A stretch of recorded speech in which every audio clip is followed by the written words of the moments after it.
कटवा दिए जाते थे और क्या छिपा था गुल और सरोवर के पीछे का रहस्य। आइए जानते हैं इस कहानी के माध्यम से। एक समय की बात है कि नदी किनारे एक पेड़ पर एक तोते और मैना का जोड़ा रहता था। तोता अपनी पत्नी मैना से बहुत प्रेम करता था और उसकी हर इच्छा पूरी करने का प्रयास करता था। तोता शांत और सीधा साधा स्वभाव का था, जबकि मैना बहुत ही चालाक थी। एक दिन मैना ने तोते से कहा, हे स्वामी, प्रतिदिन एक जैसा भोजन खाते खाते मेरा मन ऊब गया है। आज आप कुछ स्वादिष्ट और अच्छा भोजन लाएं। पत्नी की बात मानकर तोता भोजन की तलाश में जंगल की ओर निकल पड़ा। बहुत समय तक खोजने के बाद भी उसे कुछ विशेष नहीं मिला। थक कर वह तालाब के किनारे बैठ गया और सोचने लगा कि आखिर अपनी पत्नी के लिए क्या लेकर जाए। तभी वहां एक कौवा उड़कर आया। उसने उदास बैठे तोते को देखा और पूछा, मित्र, तुम इतने उदास क्यों बैठे हो? तोते ने सारी बात कौवे को बताई। उसकी बात सुनकर कौवा अपने घर गया और वहां से अनाज और दाने लाकर तोते को दिए। कौवे ने कहा, मित्र, ये अनाज और दाने बहुत अच्छे और स्वादिष्ट हैं, इन्हें अपनी पत्नी को दे दो। ये सुनकर तोता बहुत प्रसन्न हुआ और बोला, मित्र, मैं तुम्हारा यह उपकार कभी नहीं भूलूंगा। तोता अनाज और दाने लेकर अपने घर लौटने लगा। रास्ते में उसने झाड़ियों से कुछ आवाज सुनी। पास जाकर देखा तो वह चौंक गया। उसकी पत्नी मैना किसी दूसरे तोते से हंस हंस कर बातें कर रही थी। तोता चुपचाप घर लौट आया। जब मैना वापस आई तो तोते ने पूछा, तुम कहाँ गई थी? मैं कब से तुम्हारी प्रतीक्षा कर रहा हूँ। मैना बोली, स्वामी, मैं अपनी एक सहेली से मिलने गई थी। तोता बहुत दुखी हुआ, लेकिन मैना को इसकी परवाह न थी। वह तो अनाज और दाने देखकर बहुत खुश हो गई और बड़े चाव से खा गई। खाते खाते बोली, स्वामी, बहुत मजा आया। कल भी ऐसे ही स्वादिष्ट दाने और अनाज लेकर आना। लेकिन तोते को पूरी रात नींद न आई। वह सोचता रहा कि उसकी पत्नी ने उससे झूठ क्यों कहा। अगले दिन उसने अपने मित्र कौवे को सारी घटना सुनाई। कौवा बोला, मित्र, क्या जमाना आ गया है। मैं सोचता था कि केवल मनुष्य ही अपने स्वार्थ के लिए धोखा देते हैं, पर अब तो लगता है कि अब कोई भी भरोसे के योग्य नहीं रहा। तोते ने कहा, मित्र, धोखा कैसा? मैं समझा नहीं। तब कौवा बोला, तुम बहुत भोले हो। आओ, मैं तुम्हें एक मनुष्य की कहानी सुनाता हूँ, जिससे तुम्हें समझ आएगा कि किस तरह स्वार्थ चरित्र और विश्वास को नष्ट कर देता है। लेकिन ध्यान रखना, इस कहानी को अंत तक सुनना। तोते ने हामी भरी और कौवे ने कहानी सुनाना शुरू किया। बहुत समय पहले की बात है। पहाड़ों के पर एक राज्य बसा हुआ था। उस नगर में एक दयावान राजा रहते थे। उनकी 2 रानियां थीं और राजा दोनों से बहुत प्रेम करते थे, पर उन दोनों में से किसी ने उसे संतान का कोई सुख नहीं दिया था। एक बार राजा ने महल में भव्य नृत्य समारोह का आयोजन किया, जिसमें आसपास के गांवों की कन्याएं भी भाग लेने आईं। शाम का समय था और नृत्य कला का कार्यक्रम शुरू हो चुका था। तभी राजा की नजर अचानक से एक सुंदर स्त्री पर पड़ती है, जिसका नृत्य देखकर राजा उस पर मोहित हो जाता है। फिर अगले दिन राजा मंत्री को कहकर अपने विवाह का प्रस्ताव उस स्त्री के सामने रखवाता है। लेकिन वह स्त्री इस प्रस्ताव को सुनकर आश्चर्यचकित हो जाती है। वह मंत्री से कहती है, मुझे कुछ समय दीजिए, मैं सोचकर बताऊंगी। फिर अगले दिन वह स्त्री पत्र पर हाँ लिखकर राजा के पास भिजवा देती है और कुछ दिनों के बाद ही राजा उस स्त्री से विवाह कर लेता है। इस तरह अब राजा की 3 रानियां हो जाती हैं। कुछ सालों बाद उस रानी के 3 पुत्र होते हैं। राजा 3 पुत्र पाकर बहुत खुश था। धीरे धीरे समय बीतता गया और राजा के तीनों पुत्र बड़े हो गए। राजा महाराजाओं को जंगल में शिकार खेलने का शौक हुआ करता था। तो एक दिन राजा का बड़ा बेटा अपने घोड़े पर सवार होकर जंगल में शिकार करने के लिए गया। जंगल में शिकार करते करते पूरा दिन बीत गया, परंतु उसके हाथ एक भी शिकार नहीं लगा। थक हार कर वह घर लौटने लगा। लेकिन तभी अचानक घने जंगल से एक पागल सा दिखने वाला आदमी बाहर आया। उसने बहुत अजीब से फटे पुराने कपड़े पहन रखे थे और उसका व्यवहार भी असामान्य लग रहा था। वह भोजन की तलाश में इधर उधर भटक रहा था। उसके कंधे पर एक तोता बैठा हुआ था। उस व्यक्ति और तोते के बीच बहुत गहरी दोस्ती थी, क्योंकि वही तोता अब उसका एकमात्र सहारा था। राजकुमार उस पागल से दिखने वाले व्यक्ति के पास गया और उससे बोला, आप कौन हैं और इस जंगल में क्यों भटक रहे हैं? लेकिन वह पागल व्यक्ति कुछ नहीं बोला, क्योंकि वह बहुत भूखा था और भोजन की तलाश में था। इतने में राजकुमार ने अपने थैले से कुछ लड्डू निकालकर उसे दे दिए। पागल व्यक्ति लड्डू देखते ही लपक कर खाने लगा। इतने में राजकुमार ने फिर पूछा, आखिर तुम कौन हो? इस घने जंगल में अकेले क्यों भटक रहे हो? तुम्हारा परिवार कहाँ है? ये सुनते ही उस पागल व्यक्ति के हाथ से लड्डू गिर गया और उसकी आंखों से आंसू बह निकले। वह फूट फूट कर रोने लगा। ये देखकर राजकुमार हैरान हुआ और पूछा, तुम रो क्यों रहे हो? तब उस पागल व्यक्ति के कंधे पर बैठे तोते ने कहा, मेरे मालिक अपने बेटे के कारण इस हालत में जंगल में भटक रहे हैं। राजकुमार ने आश्चर्य से पूछा, ऐसा इनके साथ क्या हुआ था?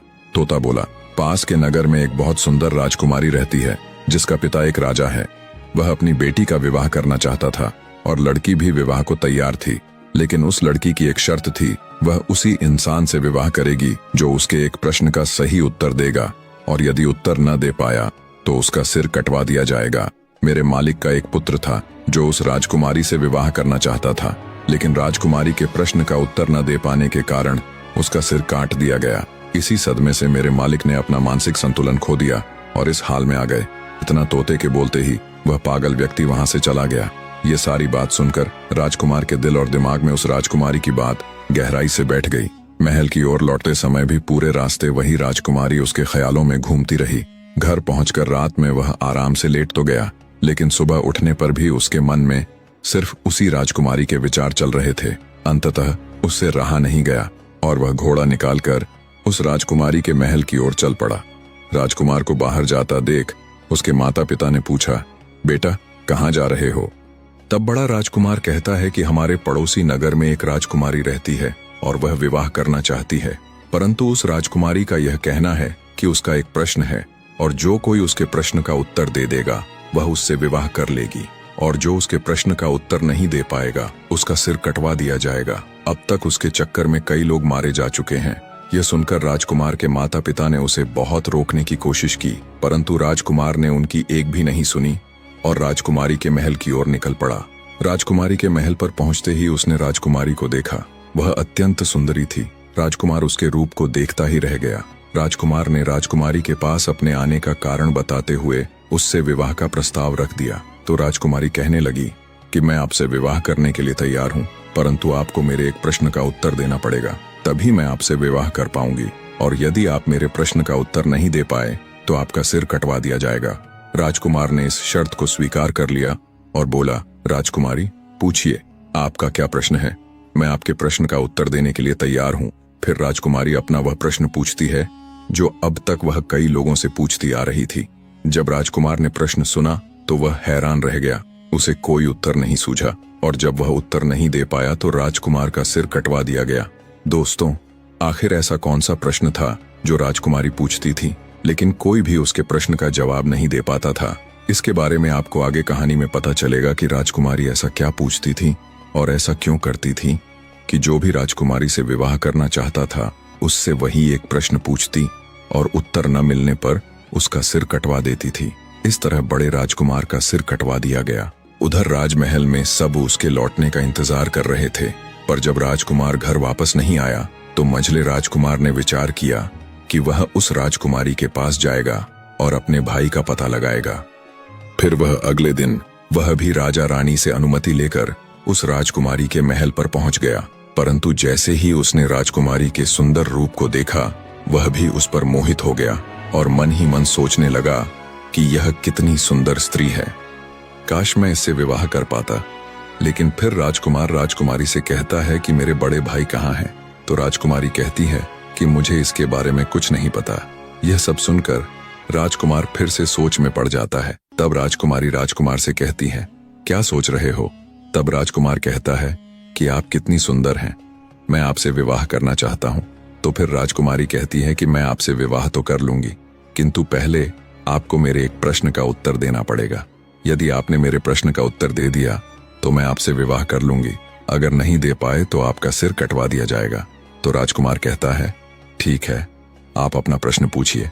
लेकिन मंझला राजकुमार भी उसके प्रश्न का उत्तर नहीं दे पाता और उसका भी सिर कटवा दिया जाता है। इस प्रकार राजकुमारी से विवाह के चक्कर में उस राजा के 3 लड़कों में से 2 लड़कों के सिर कटवा दिए गए। अब बचा सबसे छोटा राजकुमार जो थोड़ा चतुर था। वह अपने माँ बाप से कहता है, पिताजी, हम उस हत्यारिन राजकुमारी से अपने भाइयों का बदला लेने जा रहे हैं। या तो मैं उस हत्यारिन से बदला लेकर आऊंगा, अन्यथा आप यह समझ लेना कि आपका कोई बेटा था ही नहीं।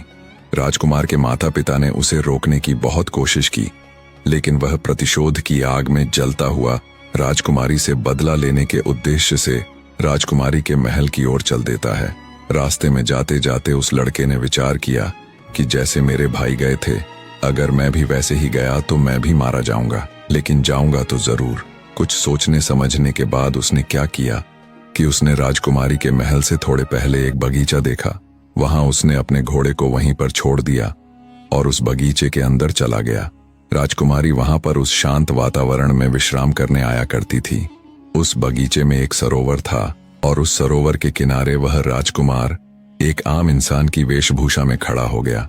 जब राजकुमार सरोवर के किनारे खड़ा था, तभी राजकुमारी अपनी कुछ सहेलियों के साथ उसी बगीचे में आई। कुछ समय बाद राजकुमारी ने अपनी एक सहेली से कहा कि हमें पानी लाकर दो, हमें बहुत तेज प्यास लगी है। अब उस राजकुमारी की बात सुनकर उसकी एक सहेली हाथ में बर्तन लेकर उसी सरोवर पर जल लेने के लिए आती है, जिस सरोवर पर वह राजकुमार आम इंसान के रूप में पहले से ही खड़ा था। जब राजकुमारी की सहेली ने राजकुमार को देखा तो उसके रूप को देखकर वह मोहित हो गई। राजकुमारी की सहेली सरोवर से जल भरकर ले आई और राजकुमारी को पिलाया, फिर तुरंत लौटकर सरोवर के पास चली गई। वहां जाकर उसने उस आम आदमी यानी राजकुमार से कहा, आप कौन हो और यहाँ क्या कर रहे हो? मैं आपको देखते ही आपके रूप पर मोहित हो गई हूँ और मैं शीघ्र ही आपसे विवाह करना चाहती हूँ। फिर राजकुमार कहता है, वह तो ठीक है, लेकिन आप कौन हैं? फिर वह लड़की कहती है, मैं इस राज्य की राजकुमारी संयोगिता की सहेली पद्मावती हूँ। यह सुनकर राजकुमार सोचता है कि यह तो उसी राजकुमारी की सहेली है, इसके माध्यम से ही मैं उस राजकुमारी का रहस्य जान सकता हूँ। तब वह राजकुमार राजकुमारी की उस सहेली पद्मावती के साथ उसके घर चला जाता है। पद्मावती अपने आंगन में चारपाई बिछाकर राजकुमार को बैठा देती है और भोजन करवाती है। फिर कहती है, आप क्या सोच रहे हो? आप विश्वास कीजिए, मैं आपको कभी धोखा नहीं दूंगी, क्योंकि मैं तुम्हारे रूप पर दीवानी हो चुकी हूँ। मैं तुमसे प्यार कर बैठी हूँ। जब इतनी बात राजकुमार ने सुनी तो वह रोने लगा। उसकी आंखों से आंसुओं की धारा बहने लगी। वह कहने लगा, मैं सरोवर के किनारे इसलिए घूम रहा था क्योंकि तुम्हारी राजकुमारी इतनी हत्यारिन है कि उसने अब तक कई लोगों के सिर कटवा दिए हैं और उन्हीं में मेरे 2 भाई भी मारे गए हैं। इसलिए मैं अपने भाइयों की हत्या का बदला लेना चाहता हूँ। मैं यह जानना चाहता हूँ कि राजकुमारी कौन सा सवाल पूछती है। तब पद्मावती कहती है, वह तो हम आपको बता देंगे, लेकिन पहले आप हमसे वादा कीजिए कि आप हमसे विवाह करेंगे। राजकुमार उसकी बात मान लेता है। इस तरह पद्मावती ने एक तरफ तो राजकुमार से विवाह का वादा करवा लिया, वहीं दूसरी ओर उसे यह डर भी था कि अगर वह उसे राजकुमारी के पास जाने देगी तो पता नहीं वह वहां से लौटकर आएगा भी या नहीं। फिर राजकुमार पद्मावती से कहता है, मैं तुमसे विवाह अवश्य करूंगा, लेकिन राजकुमारी से अपने भाइयों का बदला लेने के बाद। जब राजकुमार ने पद्मावती से इतना कहा तो पद्मावती को राजकुमार पर विश्वास हो गया। फिर पद्मावती ने राजकुमार को राजकुमारी के बारे में बताना शुरू किया। पद्मावती ने बताया, वो राजकुमारी हर एक इंसान से केवल एक ही प्रश्न पूछती है, गुल सरोवर की क्या कहानी है?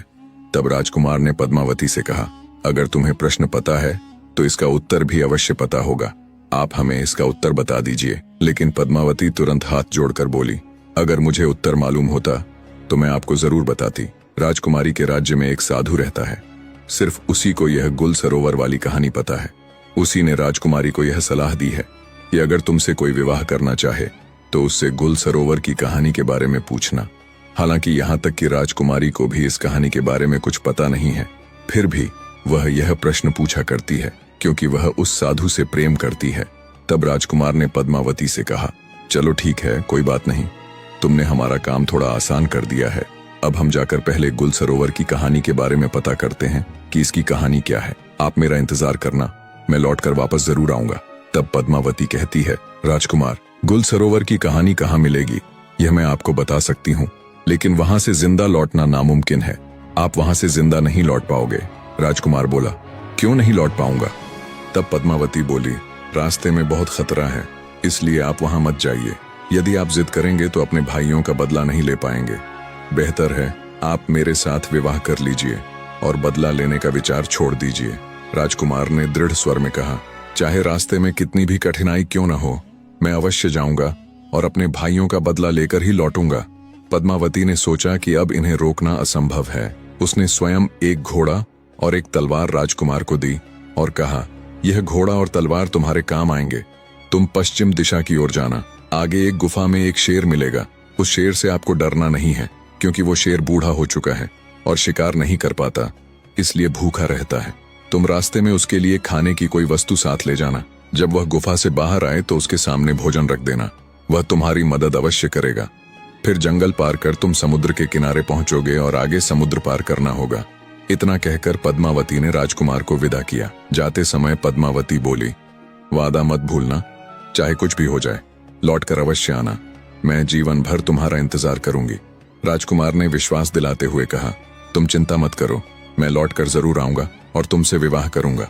इसके बाद राजकुमार पश्चिम दिशा की ओर बढ़ने लगा।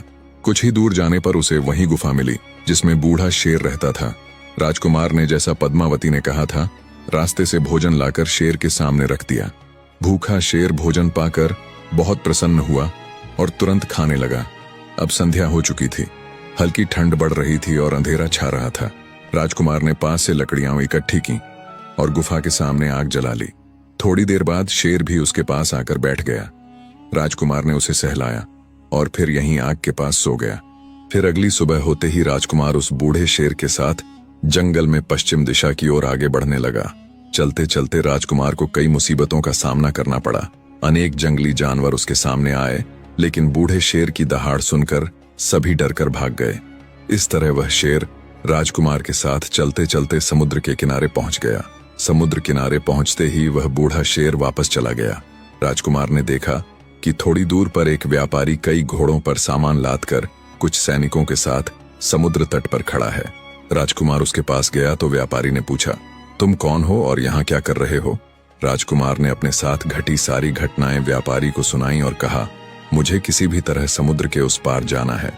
इतने में व्यापारी ने देखा कि उस पार से उसकी नाव आ रही है, जिस पर वह सामान रखवाकर समुद्र के उस पार भिजवाया करता था। नाव किनारे पहुंचते ही व्यापारी ने सैनिकों से सामान नाव पर चढ़वाया। तभी राजकुमार ने कहा, कृपा करके मुझे भी इस नाव से समुद्र पार पहुंचा दीजिए। व्यापारी बोला, अगर इस नाव पर जरा भी अतिरिक्त बोझ हुआ तो यह डूब जाएगी, मुझे क्षमा करें, मैं आपकी मदद नहीं कर सकता। राजकुमार ने विनती की, अब तो आप सब जानते हैं कि मेरा समुद्र पार जाना कितना जरूरी है। मेरे पास कुछ सोने के सिक्के हैं, आप इन्हें रख लीजिए और मुझे नाव पर जाने दीजिए। व्यापारी बहुत लालची था। उसने राजकुमार के सोने के सिक्के और उसकी चैन ले ली और सैनिकों से कुछ सामान उतरवाकर राजकुमार को नाव पर चढ़ने की अनुमति दे दी। इस तरह राजकुमार नाव पर बैठकर समुद्र पार गुल सरोवर की खोज में निकल पड़ा। ठीक 10 दिन बाद राजकुमार समुद्र पार एक नगर में पहुंचा और गुल सरोवर की तलाश में इधर उधर भटकने लगा। भटकते भटकते वह एक राज्य में पहुंचा। उस राज्य के राजा का नाम सरोवर था। राजकुमार चलते चलते महल के द्वार पर पहुंच गया और उसने देखा कि वहां प्रतिदिन नृत्य और संगीत का आयोजन होता था। बड़ी सभा सजती, संगीत बजता और चारों ओर उत्सव का माहौल रहता। राजकुमार भी आम लोगों के बीच जाकर चुपचाप बैठ जाता और शाम होते ही लौट आता। यह सिलसिला 3-4 दिन तक चलता रहा। एक दिन राजा की नजर उस पर पड़ी। सभा समाप्त होने पर राजा ने उसे बुलवाया और कहा, मैंने देखा है कि आप कई दिनों से रोज यहाँ आते हैं, लेकिन न तो किसी से बोलते हैं और न ही कुछ कहते हैं। आप इस राज्य के नहीं लगते, क्योंकि पहले कभी यहाँ दिखाई भी नहीं दिए। बताइए आप कौन हैं और क्या चाहते हैं? राजकुमार को अच्छी तरह से मालूम था कि इस कहानी के बारे में इस सरोवर नामक राजा को अवश्य जानकारी होगी। तभी कुछ सोचकर राजकुमार कहता है, महाराज, मैं एक गायक हूँ और मैं आपको एक गीत सुनाना चाहता हूँ। यह सुनकर राजा कहते हैं, ठीक है, आप सुनाइए। राजा के इशारे पर पीछे से ढोल बजने लगते हैं और राजकुमार गीत गाने लगता है। उस राजकुमार ने इतना सुंदर गीत सुनाया कि राजा खुश होकर ताली बजाने लगे और बोले, हम तुम्हारी गायकी से में बहुत प्रसन्न हैं। तुम चाहे तो हमसे कुछ भी मांग सकते हो, जो भी मांगोगे हम तुम्हें अवश्य देंगे, यह हमारा वचन है। फिर राजकुमार कहने लगा, महाराज, कहीं ऐसा ना हो कि मैं आपसे कुछ मांगूं और आप अपनी कही हुई बात से मुकर जाएं, इसीलिए रहने दीजिए। तो राजा ने कहा, नहीं, तुम मांगो, जो कहोगे हम तुम्हें देंगे, तुम्हारी जो इच्छा हो बेहिचक मांग लो। अब राजकुमार ने कहा, महाराज, मुझे कुछ नहीं चाहिए, मुझे केवल आप गुल और सरोवर की कहानी बता दीजिए। ये सुनकर सरोवर नाम के राजा को पसीना आ गया। उन्होंने कहा, यह तुमने क्या मांग लिया? तुम मुझसे मेरा पूरा साम्राज्य मांग लेते तो भी मैं खुशी खुशी दे देता, लेकिन तुमने मुझसे यह कैसा सवाल पूछ लिया? यह कहानी मैं जानता तो हूँ, लेकिन मैं तुम्हें बता नहीं सकता। तभी राजकुमार ने कहा, महाराज, कुछ समय पहले आपने ने ही तो कहा था कि जो भी मांगूंगा आप वह देंगे, इसीलिए आप केवल मुझे वही गुल और सरोवर की कहानी सुना दीजिए कि आखिर इस कहानी का राज्य क्या है। अब महाराज अपने ही दिए हुए वचन में फंस जाते हैं और कहने लगे, अगर तुम्हारी यही इच्छा है तो मैं तुम्हें गुल और सरोवर की कहानी सुना दूंगा। लेकिन कहानी खत्म होने के तुरंत बाद तुम्हारा सिर कटवा दूंगा। अगर तुम इस बात पर राजी हो तो हम तुम्हें कहानी सुनाएंगे। राजकुमार ने कह दिया, ठीक है महाराज, आप मेरा सिर कटवा लेना, लेकिन कहानी जरूर सुनाना। महाराज बोले, ठीक है, हम तुम्हें जरूर सुनाएंगे। फिर महाराज ने मंत्रियों और नौकरों को इशारा किया। मंत्री और नौकर कारावास की तरफ जाते हैं। राजकुमार वह सब देख रहा था। जब मंत्री और नौकर कारावास से लौटकर आते हैं तो उनके साथ एक बहुत ही सुंदर लड़की होती है। उसके शरीर पर फटे पुराने वस्त्र होते हैं, हाथों में हथकड़ी और पैरों में बेड़ियां पड़ी हुई थीं। वह ठीक से चल भी नहीं पा रही थी और राजा के नौकर उसे मारते पीटते हुए राजा के पास ला रहे थे। जब राजकुमार ने यह सब देखा तो वह आश्चर्य से बोला, महाराज, यह सब क्या है? मेरी समझ में नहीं आया। तब महाराज ने कहा, तुम सुनना चाहते थे कि गुल और सरोवर की कहानी क्या है, तो सुनो। सरोवर मेरा ही नाम है और गुल इस लड़की का नाम है जो तुम्हारे सामने हथकड़ी और बेड़ियों में जकड़ी खड़ी है। राजकुमार कहने लगा, महाराज, आप सरोवर और यह लड़की गुल, इसका मतलब यह आपकी ही कहानी है? महाराज ने कहा, हाँ, ये मेरी ही कहानी है। जब मैं नवयुवक था तब एक बार जंगल में शिकार खेलने के लिए गया था। वहां यह लड़की अपनी सहेलियों के साथ उसी जंगल के एक तालाब के किनारे बैठी हुई थी। उस दिन जब हम जंगल में घूमते घूमते तालाब के पास पहुंचे तो हमारी नजर इस लड़की पर पड़ी। इसे देखकर हम मोहित हो गए। इसने भी मुझे देखा तो यह भी मुझ पर मोहित हो गई। मैं इसके रूप का दीवाना हो गया। अब क्या बताऊं, इस लड़की को देखकर हम कुछ नहीं बोल पाए, लेकिन इस लड़की ने मुझे अपने पास बुला लिया और कहा, कौन हो आप, कहां से आए हो और क्या देख रहे हो? फिर मैंने उलझी हुई आवाज में जवाब दिया, मेरा नाम सरोवर है और अगर आप जानना चाहती हो कि हम क्या देख रहे हैं तो सुनिए। आप इतनी सुंदर हैं कि ऐसा लगता है जैसे हम आपको ही देखते रहें। इससे पहले कि मैं इस लड़की से कुछ पूछता, तभी इस लड़की ने मुझसे ही पूछ लिया, क्या आप मुझसे विवाह करोगे?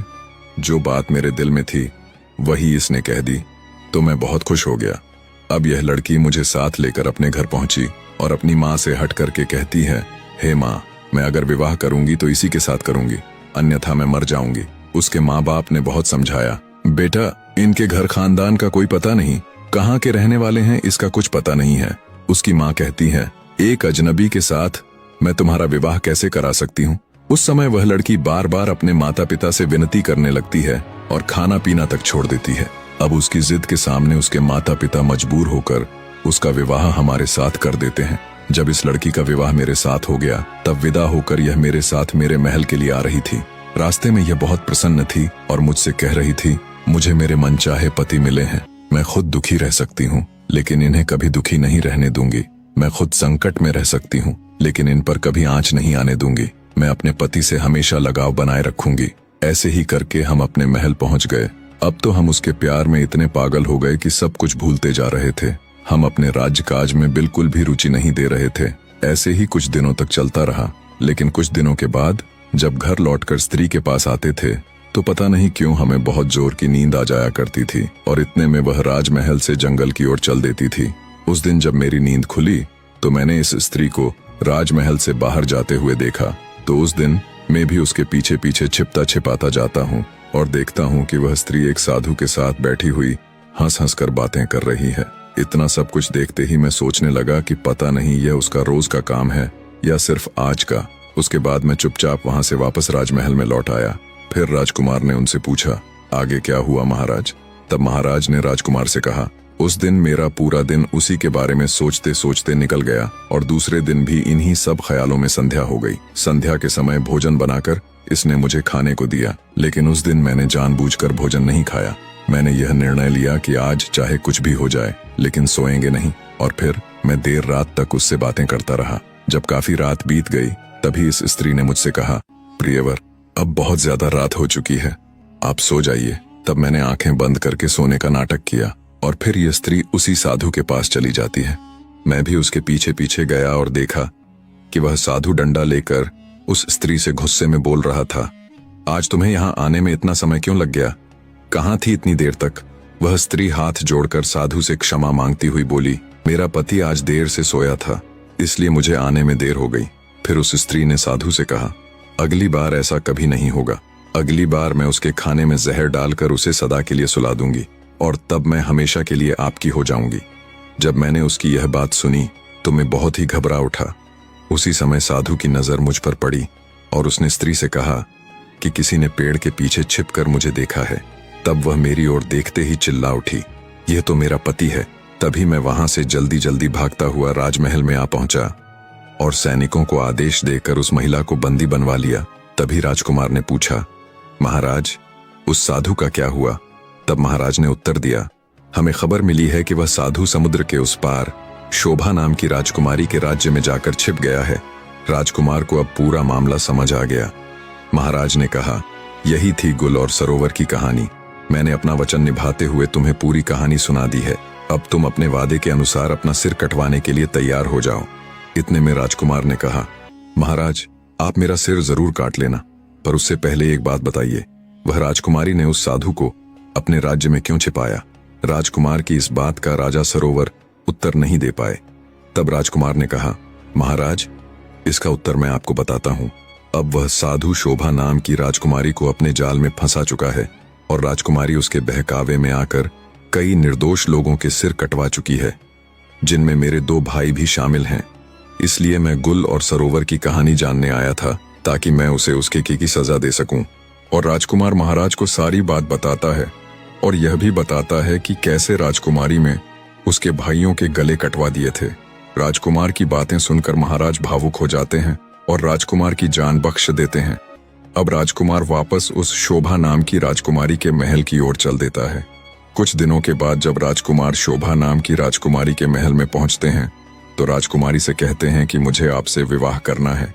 फिर शोभा कहती है कि आपको पहले मेरे एक प्रश्न का जवाब देना पड़ेगा, तभी मैं आपसे विवाह करूंगी, और अगर आप मेरे सवाल का जवाब नहीं दे पाते हैं तो आपका सिर कटवा दिया जाएगा। राजकुमार को तो पहले से ही पता था कि राजकुमारी क्या प्रश्न करने वाली है, इसलिए राजकुमार ने शर्त स्वीकार कर ली और कहा, हाँ, पूछो, तुम्हारा क्या प्रश्न है? मैं तुम्हारे प्रश्न का उत्तर देने के लिए तैयार हूं, लेकिन तुम शायद मेरा उत्तर सुनने के बाद अपने क्रोध पर काबू नहीं कर पाओगी। अब राजकुमारी सोचती है कि आखिर ऐसा क्या है इस प्रश्न के उत्तर में जिसे सुनकर मैं क्रोधित हो जाऊंगी। राजकुमारी इस बात पर ध्यान न देते हुए राजकुमार से कहती है कि आप उत्तर बताएं, क्योंकि राजकुमारी उस साधु के प्रेम में अंधी थी। तब राजकुमार ने राजकुमारी शोभा को गुल सरोवर की कहानी सुनाई और जैसे ही कहानी पूरी होती है तो राजकुमारी कहने लगी कि ऐसा क्या था इस कहानी में जो मुझे क्रोध आता? राजकुमार बोले, जिस साधु के प्रेम में तुम अंधी हो वह वही गुल सरोवर वाला साधु है जो वहां से भागकर समुद्र के इस पार तुम्हारे पास आकर छुपा हुआ है। अब शोभा को विश्वास नहीं हुआ और वह तुरंत राजमहल से निकलकर अपने राज्य में उस साधु के पास पहुंचती है। राजकुमारी शोभा के पीछे पीछे वह राजकुमार भी जाता है और वहां पहुंचकर शोभा उस साधु से पूछती है कि तुम कौन हो? साधु घबरा जाता है और कुछ बोल नहीं पाता। तब राजकुमारी को पूरा विश्वास हो जाता है कि यह वही साधु है जिसने महाराज सरोवर को धोखा दिया था।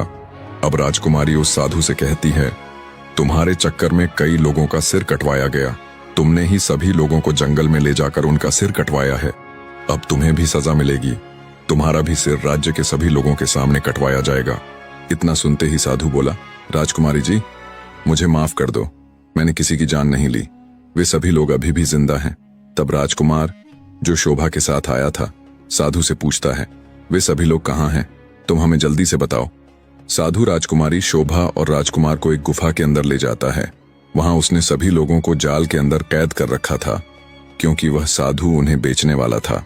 राजकुमार उन सभी लोगों को वहां से आजाद कराता है और संयोग से उसके दोनों बड़े भाई भी वहीं मिल जाते हैं। तीनों भाई गले मिलकर भावुक हो जाते हैं। इसी समय राजकुमारी सैनिकों को आदेश देती है और साधु को बंदी बनवाकर महल ले जाती है। वहां वह साधु को हमेशा के लिए कारागार में डाल देती है और राजकुमार भी अपने भाइयों के साथ महल में पहुंचता है। उसे देखकर उसके माता पिता बहुत प्रसन्न होते हैं और अगले ही दिन वह शोभा की सहेली यानी पद्मावती को अपने महल में बुला लेता है और कुछ दिनों बाद वह पद्मावती से विवाह कर लेता है। कहानी के अंत में कौवा तोते से कहता है, मित्र, जब किसी मनुष्य या प्राणी को अपना स्वार्थ दिखने लगता है तो वह अपने ही लोगों को बेवकूफ बनाकर अपना फायदा उठाता है और उसके साथ रहने वालों को इसकी भनक तक नहीं लगती। तो दोस्तों, इस कहानी से हमें यह सीख मिलती है कि हमें कभी भी किसी पर आंख मूंद कर भरोसा नहीं करना चाहिए। बिना समझे किसी की बातों में आकर अपने अपनों के साथ विश्वासघात नहीं करना चाहिए और न ही उनकी भावनाओं से खेलना चाहिए। अगर आपको यह कहानी पसंद आई हो तो इसे लाइक और शेयर करें और चैनल को सब्सक्राइब करना न भूलें। तो मिलते हैं अगली नई कहानी के साथ। धन्यवाद।